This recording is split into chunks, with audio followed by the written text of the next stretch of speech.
is what happens if you pick a coefficient in front of the x. So like in this case, sine of 2x.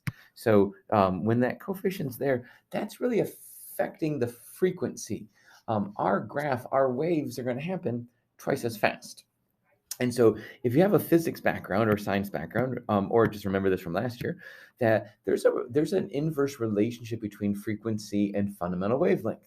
So if my fundamental wavelength was 2 pi, and now I have a frequency twice as fast, in other words, I'm getting 2 of these for every one, then that just simply means I can divide out that frequency to get the new fundamental wavelengths, or I guess not the new fundamental, but just the new wavelength or the new period of this particular function. So the new period would be pi. So it's going to be the same sine image. It's just that instead of going from 0 all the way to get to 2 pi to get that image, I really only need to go out to pi. So my final label out here will be pi. And then just like the last graph, that is divided into quadrants or fourths. So if I divide that out, like half of that distance is pi over 2, half of that distance is pi over 4, right? So like that's like 0, 1 pi over 4, 2 pi over 4, which is pi over 2, 3 pi over 4, which, and then 4 pi over 4, which is pi. So other than that, other than just a different label, it's going to be the same image. And so like, and my amplitude is just 1. So I could keep that, like if this is just really 1 here, and then this is -1 here, it's going to be sort of like a flat graph. That's okay. I'm just going to fill in the pieces. And I'm going to make that nice, smooth, very aesthetically pleasing sine wave. It's just that my labels are different. I do want a period over here as well. So on the negative side, you can just go every other one. So I'll call that negative pi. You can't see that, a negative pi over 2. But again, since the fundamental wavelength of sine and cosine was 2 pi, you can divide out the frequency to get the new period. Okay, so let's come up to number 6 next, then we'll come back to 5. So now I have a frequency of 1/6. In other words, it's gonna take 1/6 as long of time to get a full period. And so that means that, again, thinking about that 2 pi over that coefficient, in this case 1/6, so that means it's going to take me all the way out to 12 pi to get a full cycle, to get a full period of this wave. So again, instead of labeling 0 all the way out to 2 pi, like I normally would have, since the new period is 12 pi, I know that goes from 0 to 12 pi. But the quadrant behaviors are the same. Like you start at equilibrium, go to a max, go to equilibrium, go to a min. So I can go ahead and just cut that into fourths. So when I cut that into fourths or into the quadrants, that means it's every 3 pi something changes. And over here, we could do the negative counterparts, just like that. Okay, so then normally our sine function does exactly what we did, right? It goes up, comes down, goes up, goes down. We just have to now worry about this negative. So it's just a reflection over the x-axis. So I'm going to go ahead and graph a negative sine wave, starting at 0, going to the negative amplitude, back to 0, the positive amplitude, and back to 0. So here's 1 period.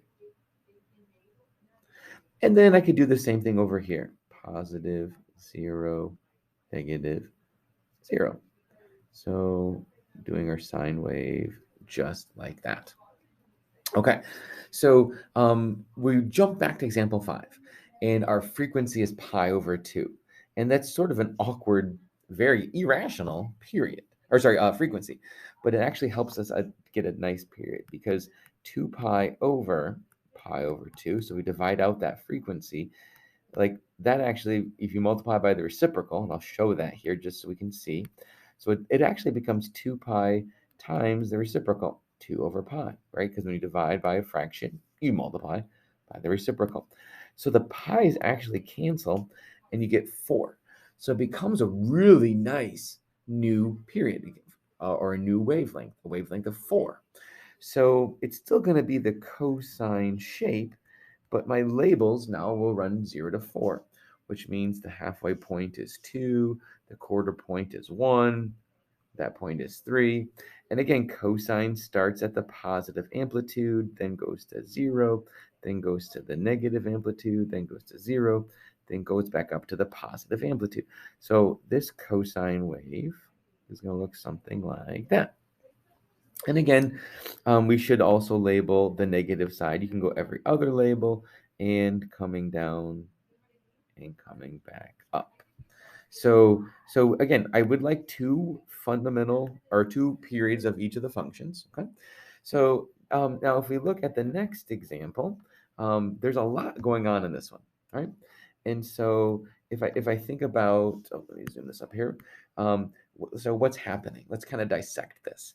So the fact that it's a cosine function tells me, okay, where does this start, right? Cosine of 0 is at the positive amplitude.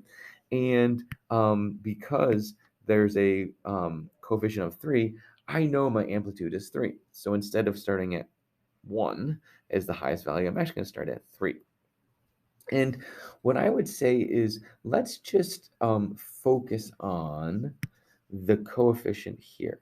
Let's pretend that that plus pi over 4 wasn't there just for a second.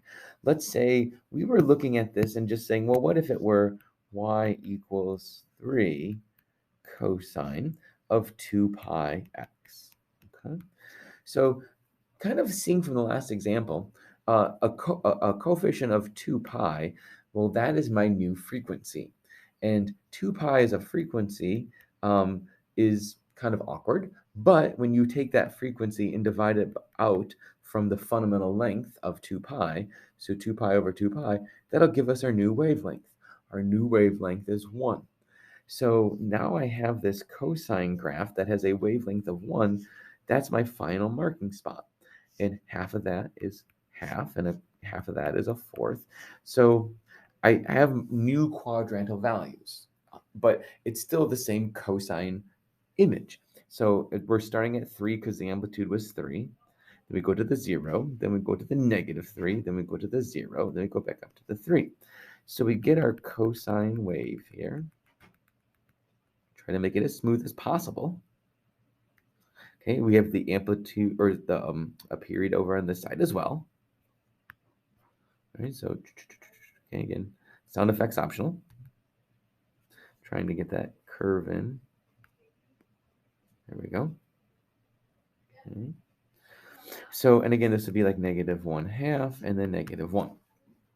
Okay, so, but now let's look at our real problem, right? This is actually a shift, and if it says x plus pi over 4, remember that this shift here is actually a shift left by 1/4. Well, that's great, right? Because 1/4 happens to be kind of like our quadrant markings. So this all of my points are going to shift left by a quarter of a point. So this point comes over here. This point comes over here. This point comes over here. This point comes over here. Now this point technically comes off the graph, but it would still shift left. This point comes over here. This point comes over here. This point comes over here, right? This point comes over here, and then something would have shifted there. So now it's, again, we should kind of see that same image. It's just a shift of the cosine graph to the left by 1/4 or by a quarter of the quadrants. Well, that also looks like a negative sine graph, which it is, right? So again, when you see shifts, right, when it's like factored out like x plus 1/4 or x minus 1/4, things like that, a good piece of advice is to temporarily ignore it, draw it before the shift, and then get everything labeled, and then you will be able to see where that shift is, and it'll match one of our quadrant values. Okay, so hopefully that looks familiar. Hopefully you feel good about that. And this is exactly on example 8, where we'll pick up in class tomorrow.